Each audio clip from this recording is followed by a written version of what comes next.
Hello అండి అందరికీ. జనరల్‌గా ట్రేడర్స్‌కి ఎలా ఉంటుంది మైండ్ సెట్ అంటే చాలా మందిలో ఆహ్, ఎర్లీ మార్నింగ్ ట్రేడ్ అయిపోవాలి, తొందరగా అయిపోవాలని అంటే ఏది కనపడ్డా ఎంటర్ అవ్వాలనే ఒక కుతూహలం ఉంటుందన్నమాట. సో, కొంతమందికేంటి అంటే ఒక 10 లోపు టైం ఉంటది. అంటే ఆఫీస్‌కెళ్ళే వాళ్ళు కావచ్చు, బిజినెస్ చేసేవాళ్ళు కావచ్చు. సో, 9:30, 10 వరకు వాళ్ళ ఇంట్లోనే ఉండి వెళ్ళే వాళ్ళు కూడా ఉంటారన్నమాట. సో, వాళ్ళ కోసం ఈ స్ట్రాటజీ అనేది చాలా యూజ్ అవుతుంది. అండ్ చాలా టైం ఉన్నప్పటికిని కూడా ఎక్సైట్‌మెంట్ ఆపుకోలేక, లేదంటే ఎమోషన్స్ కంట్రోల్ చేసుకోలేక చాలామంది ట్రేడ్స్ చేస్తూ ఉంటారనమాట. చాలామంది అట్లా ట్రేడ్స్ చేస్తూ అక్కడ ఎట్లాంటి సెటప్ లేనప్పటికిని కూడా ఎంటర్ అయిపోతూ లాస్‌లోకి వెళ్ళిపోతూ ఉంటారు. ఎర్లీ మార్నింగే లాసెస్ చూస్తూ ఉంటారు. సో, ఈరోజు ఈ వీడియోలో మనం 9:16 స్ట్రాటజీ చెప్పుకుందాం. అంటే మార్కెట్ ఓపెన్ 9:15కి ఓపెన్ అయితే జస్ట్ 1 మినిట్‌లోనే ఎంటర్ అయ్యే విధంగా ఈ స్ట్రాటజీ అనేది ఆహ్, ఉంటుందన్నమాట. సో, ఈ స్ట్రాటజీ లోపలికి వెళ్తే సో, మనకు ఇక్కడ రూల్స్ ఏంటి అంటే స్ట్రాటజీ టైమ్ ఫ్రేమ్ వచ్చేసి 1 మినిట్. సో, అంటే 9:16 కల్లా మనం ఎంటర్ అయిపోతాం కంపల్సరీగా. సో, ఒకవేళ అక్కడ మనం అనుకున్న సెటప్ గనుక వస్తే మనం 9:16కే మనం ట్రేడ్ తీసేసుకుంటాం అన్నమాట. సో, స్టాప్ లాస్ వచ్చేసి 50% of the first candle. So, ఇది చార్ట్ చూపిస్తూ చెప్తే అర్థమవుతది క్లియర్‌గా. టార్గెట్ వచ్చేసి కొత్త ట్రేడర్స్ అయితే 1:1, ఎక్స్‌పీరియన్స్‌డ్ హ్యాండిల్ చేయగలిగే ట్రేడర్స్ అయితే 1:2. ఏదేమైనా కొంత ఎక్స్‌పీరియన్స్ అనేది దీనికి అవసరం. ఆహ్, కొంత ఎక్స్‌పీరియన్స్ తర్వాతనే ఎక్కడ ఏ విధంగా ట్రేడ్ తీసుకోవాలి, ఎంతవరకు ఎగ్జిట్ అవ్వాలి అనేది అర్థమవుతది. నెక్స్ట్ వచ్చేసి అండ్ ఈ ట్రేడ్ తీసుకున్న తర్వాత ఖచ్చితంగా అన్ని ఇంపార్టెన్స్ లెవెల్స్‌ని కన్సిడర్ చేయాలన్నమాట. Support and resistance, demand zones and previous swings, previous day హైని, లోను దాన్ని ఇదే కాదు ఏ ట్రేడ్ తీసుకున్నా వీటిని కన్సిడర్ చేయాల్సిందే. సో, ఇక్కడ చెప్పేది ఏంటి అంటే ట్రేడ్ తీసుకున్న తర్వాత మనం ఇంపార్టెంట్ లెవెల్స్ ఉంటే అక్కడ ఎగ్జిట్ అవ్వడం గానీ త్వరగా మనకు 1:2 తీసుకున్నాం కదా కంపల్సరీ 1:2 రావాలి అని ఆలోచించకుండా అక్కడ ఒక ఆ లెవెల్‌కి రెస్పెక్ట్ చేస్తది, రివర్స్ అవుతదని నీకు కాన్ఫిడెంట్ ఉన్నప్పుడు సో, 1:5లోనే లేదంటే 1:1లోనే ఎగ్జిట్ అవ్వడం అనేది బెటర్ అన్నమాట. సో, మనకక్కడ క్లియర్‌గా మనం రాంగ్ చేశామని మనకు అర్థమైనప్పుడు, లేదంటే ఇది ఇక్కడికే పోతది, అక్కడ ఒక ఇంపార్టెంట్ లెవెల్ ఉంది, దాన్ని క్రాస్ చేయలేదు అని మనకు అనిపించినప్పుడు, ఖచ్చితంగా దాన్ని రెస్పెక్ట్ చేసి మనం ఆ ట్రేడ్ నుంచి ఎగ్జిట్ అవ్వడం అనేది ముఖ్యమనమాట. సో, ఇదే కాకుండా అన్ని సర్కమ్‌స్టాన్సెస్ కూడా ఖచ్చితంగా స్ట్రిక్ట్‌గా ఫాలో కావాల్సిందే. అంటే న్యూస్ గానీ, అండ్ ఇంకేదైనా అన్‌సర్టెనిటీ సిట్యుయేషన్స్ గానీ, ఏమైనా గానియండి, అక్కడ మనం ఆ చార్ట్ పైన మనకు తర్వాత కనిపిస్తూ ఉంటే ఖచ్చితంగా దాన్ని కన్సిడర్ చేసి ఎగ్జిట్ అవ్వాలి. అంటే ట్రేడ్ తీసుకున్న తర్వాత ఇక నేను తీసుకున్నా 100కి 100% పర్ఫెక్ట్‌గా వెళ్ళిపోతది అనడానికి ఏం లేదు. మార్కెట్ అనేది డైనమిక్. మన మాట అది వినదు. దా దాని మాటే మనం వినాలన్నమాట. కాబట్టి మనం ఖచ్చితంగా దాన్ని కూడా రెస్పెక్ట్ చేసి ఎగ్జిట్ అవ్వాల్సి ఉంటది. లేదు అంటే మనం పెట్టుకున్న రూల్ అక్కడ సర్కమ్‌స్టాన్సెస్ అలా మనం తీసుకునేటట్టు లేకపోతే ఖచ్చితంగా ఎంట్రీ కూడా తీసుకోవద్దు.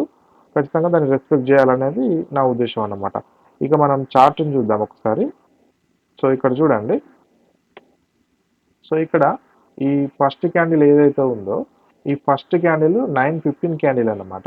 సో, దీంట్లో ఇక్కడ ఈ లైన్ ఏదైతే ఉందో అది 50% ఆఫ్ ద ఫస్ట్ క్యాండిల్ ఉంది కదా! సో, ఈ అన్ని చార్ట్స్‌లకు కూడా ఇలా ఉంటది.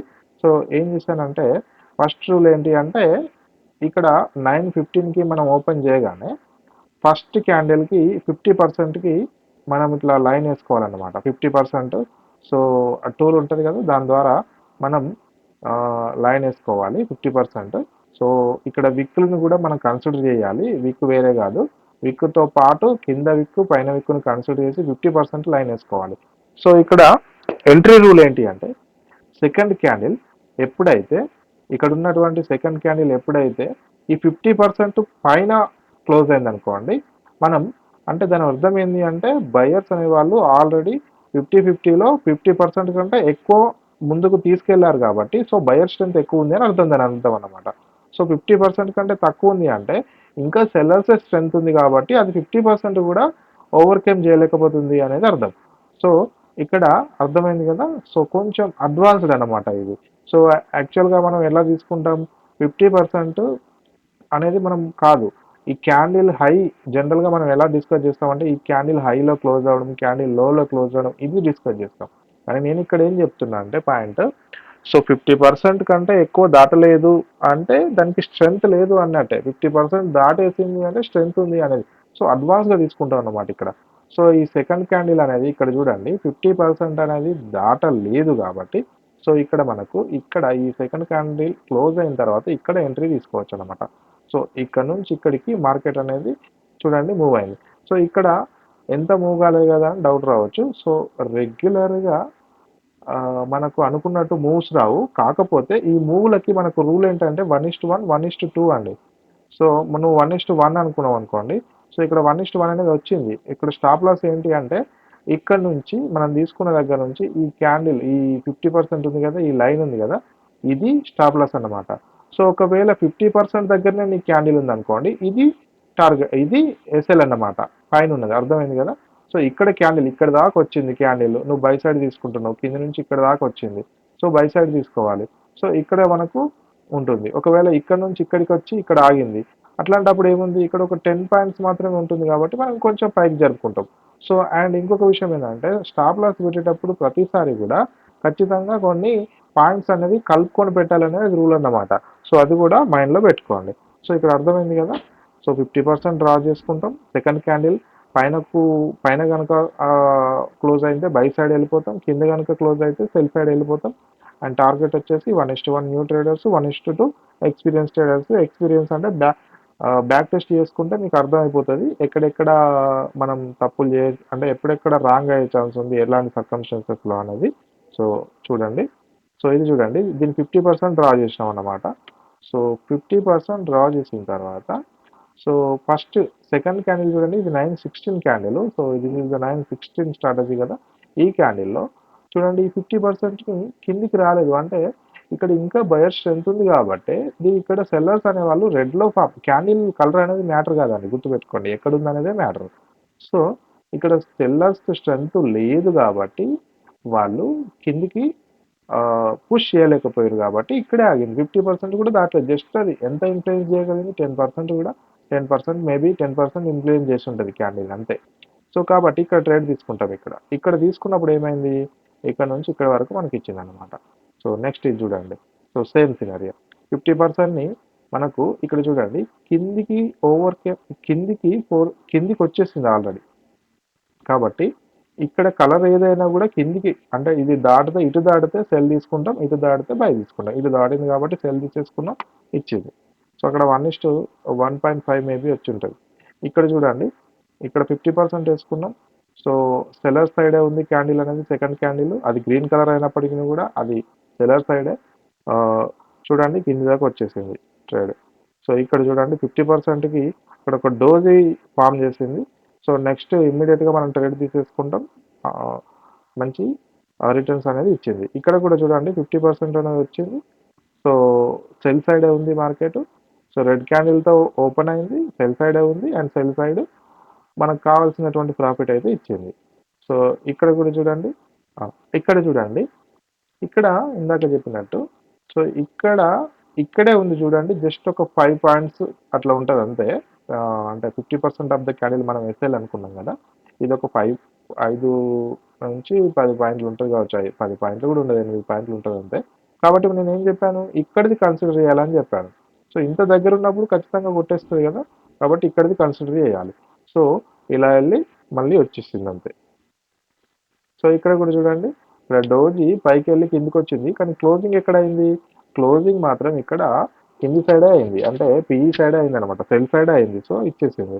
సో ఇక్కడైతే ఆరామ్స్గా first candle, second candle, third, fourth వరకు, fifth, sixth, so 5-6 candles consecutive move ఇచ్చింది ఇక్కడ కాబట్టి ఇక్కడ ఆరామ్స్గా వెళ్ళిపోతుంది పైకి. సో ఇక్కడ చూడండి ఈ సెకండ్ క్యాండిల్ వచ్చేసి 50%ని పైన క్లోజ్ అయింది. సో అక్కడ తీసేసుకుంటే కొంచెం టెన్షన్ పెట్టుంటుంది, కాకపోతే వచ్చింది ఖచ్చితంగా. ఇక్కడ ఇలాంటి మూవ్లకు టెన్షన్ ఎవరు సైకలాజికల్గా మనం ఏమవుతూ ఉంటామంటే అయ్యో ఇక్కడి దాకా వచ్చింది కదా, తీసుకుంటే బాగుండేమో ప్రాఫిట్ అనిపిస్తూ ఉంటుంది. సో అది ఇక్కడ మన మ్యాటర్ కాదు. కాకపోతే అది ఎక్స్పీరియన్స్తోనే పోతుంది. ఇట్లా ఎవరో చెప్తే మాత్రం కాదు. ఖచ్చితంగా ప్రాక్టికల్‌గా వస్తూ ఉంటేనే, మనకు చూస్తూ ఉంటేనే, మిస్టేక్ జేస్తూ ఉంటేనే ఖచ్చితంగా అది ఓవర్‌కేమ్ అనేది అవుతదనమాట. సో, ఇక్కడ చూడండి, ఇది 50% కంటే పైన ఓపెన్ అయింది, ఇచ్చింది. సో, ఇది 50% కంటే పైన ఓపెన్ అయింది అండ్ ఇచ్చింది. ఇక్కడ support and resistance and other levels should consider. So, నేను ఇందాక చెప్పిన పాయింట్ రాసా ఇక్కడ అంతే. సో, అక్కడ రెసిస్టెన్స్ లెవెల్స్ ఉన్నాయి కాబట్టి అక్కడ రెస్పెక్ట్ చేసిందని అర్థం. సో, దానికోసం అక్కడ చేశా. సో, తక్కువ మూవ్ వెళ్ళింది. కాకపోతే అక్కడ ఎందుకు మనం ఎగ్జిట్ అవ్వాలి అంటే ఖచ్చితంగా అక్కడ ఉన్నటువంటి లెవెల్స్‌ని మనం రెస్పెక్ట్ చేయాలని చెప్పిన నేను. సో, ఇక్కడ కిందకొచ్చింది చూడండి. ఇక్కడ కూడా యాక్చువల్‌గా అది పైనుంచి 50% కంటే కింద ఓపెన్ అయింది. అంటే మనం ఇక్కడ సెల్ సైడ్ తీసుకుంటాం. కాకపోతే మాక్సిమం పైకొచ్చిందండి. మాక్సిమం పైకొచ్చి, సో, ఇక్కడ మనం టాప్‌లో ఎస్ఎల్ పెట్టుకుంటాం. మాక్సిమం పైకొచ్చి కొన్ని పాయింట్స్ పైకే జరుపుకొని పెట్టుకోవాలి ఎప్పుడైనా. మళ్ళీ కిందకొచ్చేసింది చూడండి. సో, ఇక్కడ కూడా కన్సిక్యూటివ్ మూవ్ ఇది. సో, ఇచ్చేసింది. ఇక్కడ చూడండి మంచిగా ఇచ్చేసింది. ఇదైతే ట్రెండింగ్ డే అన్నమాట. సో, ఇట్లాంటి ట్రెండింగ్ డేలో అయితే చాలా బీభత్సంగా ఇస్తది. కానీ అంత తీసుకునేంత ఓపిక ఉండకపోవచ్చు. సో, ఇది కూడా బాగుంది చూడండి. నెక్స్ట్ ఇది. ఇది కూడా చిన్న క్యాండిల్ చిన్న డోజీ లాంటి క్యాండిల్ వచ్చేసి తర్వాత కిందకొచ్చేసింది. సో, ఇది కూడా ట్రెండింగ్ డే అన్నమాట. సో, ఈ విధంగా మనం 1 మినిట్ అంటే ఫస్ట్ 1 మినిట్ అంటే 9:16కి అట్లా మనం వచ్చినామంటే 9:16కి వస్తే మాక్సిమం ఒక 10 మినిట్స్, 15 మినిట్స్ మన డిపెండెడ్ ఆన్ క్యాండిల్స్ స్ట్రక్చరు దాని ప్రకారం మనం డిసైడ్ అవ్వాలన్నమాట. సో, ఖచ్చితంగా నేను రూల్ పెట్టుకున్నా, నేను బ్యాక్ టెస్ట్ చేసుకున్నా 100% వస్తుంది ఉండాలి. మనం తీసుకున్నటువంటి ట్రేడింగ్ ప్లాన్ మీద నమ్మకం ఉండాలి. కానీ పూర్తిగా మొండిగా అక్కడ మార్కెట్‌లో కూర్చోవద్దండి. మార్కెట్ అనేది డైనమిక్ అన్నమాట. ఎప్పుడు చేంజ్ అవుతూనే ఉంటది. సో, ఇవాళ ఉన్నట్టు రేపు ఉండదు, రేపు ఉన్నట్టు ఎల్లుండి ఉండదు. ఏ 2 చార్ట్‌లు సేమ్ ఒకే విధంగా బిహేవ్ చెయ్యవు. కాకపోతే స్ట్రక్చర్ అనేది మనం చూసుకుంటూ అక్కడ నిర్ణయాలు తీసుకోవడమే. డిఫరెంట్ డిఫరెంట్ చార్ట్స్ అనలైజ్ చేసి ఏ విధంగా బిహేవ్ చేస్తుంది అనేది అర్థం చేసుకొని దాని ప్రకారం నిర్ణయం తీసుకోవాలి. ఖచ్చితంగా ఇది ఇక్కడ ఇట్లనే జరుగుతుంది, నేను దాంతో ఫైట్ చేయొద్దు అన్నమాట. ఓకేనా అండి? Thank you. Thank you.